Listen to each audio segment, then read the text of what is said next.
कभी संसार में किसी कन्या के साथ, किसी लड़की के साथ कुछ दुर्व्यवहार होता है तो करने वाले को सर झुका के चलना चाहिए, ये नहीं कहा जाता।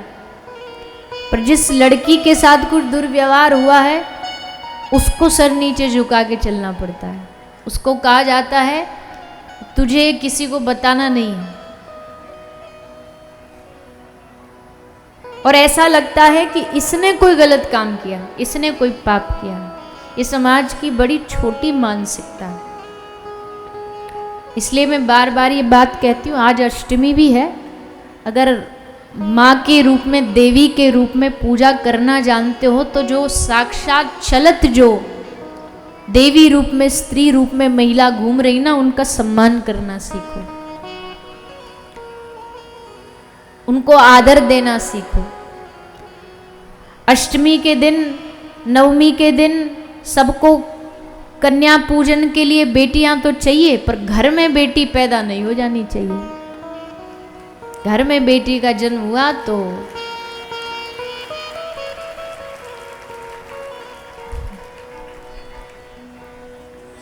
विनोद में कहते ऐसे लगता घर में छोरी नहीं, घर में चोरी हो गई हो, ऐसा माहौल बन जाता है।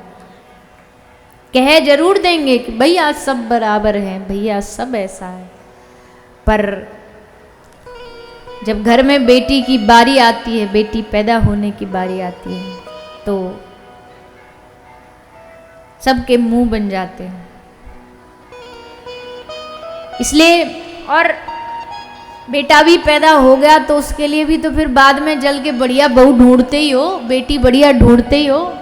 जब बेटियां पैदा ही नहीं होंगी तो बहू कहां से लाओगे? और अचंभे की बात देखो कि घर में कोई नई बहू आती है ना, कोई नई कन्या शादी करके आती है, उसको कष्ट देने वाला कोई और नहीं होता, सबसे ज्यादा कष्ट देने वाली एक महिला ही होती है।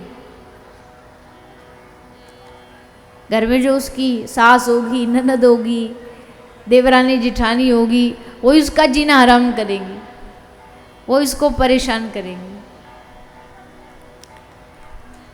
सास कहलवाने का तो बड़ा शौक होता बचपन से। जैसे छोरा पैदा होता ना, तो जो महिला होती है वो हर अच्छी लड़की को देख के ऐसी बहू लाऊंगी, अपने बेटा के लिए ऐसी बहू लाऊंगी देखना।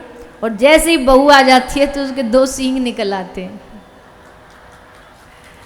तो फिर एकदम ये ताली बहू ही बजा रही है।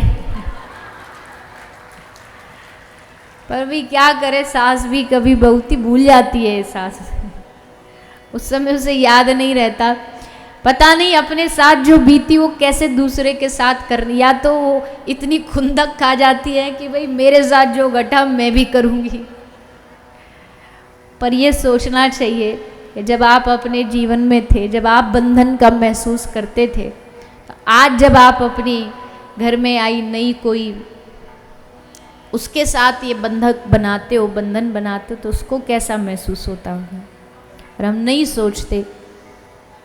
और यही कारण है कि घर में बेटी होती है, कन्या होती है, तो सब बड़े चिंतित हो जाते हैं, क्योंकि आगे भी नहीं पता, पढ़ लिख करने के बाद भी आगे उसके भविष्य में, उसके आगे आने वाला जीवन कैसा लिखा होगा, उसकी बड़ी चिंता रहती है, कैसा इसके साथ व्यवहार होगा।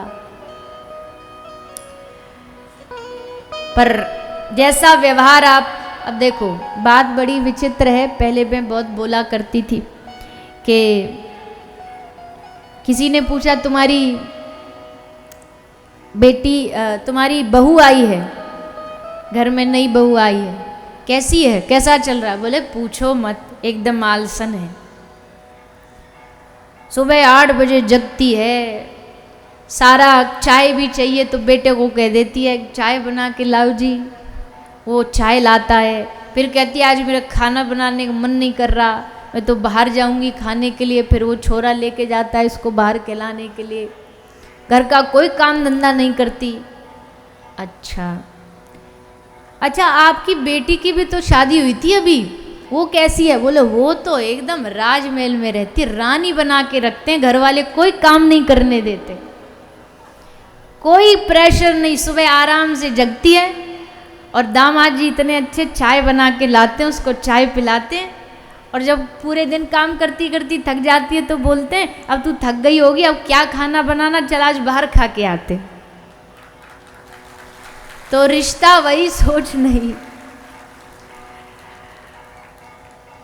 घटनाक्रम बड़ा उलट पुलट हो जाता है। तो घर में कोई पुत्री, घर में कोई कन्या किसी पर बोझ नहीं होती।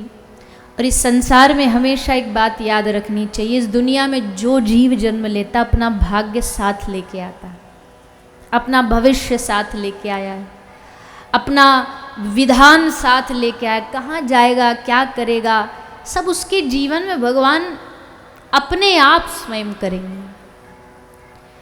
तो इसलिए लोग कहते हैं कृष्ण चीर चुरा करके स्त्रियों का अपमान करते हैं, पर लोग ये भूल जाते हैं कि वही कृष्ण हैं जब 16,000 रानियां कन्या, जब इनका कोई अपना नहीं था तो उस समय कृष्ण ने इनको अपना बनाया।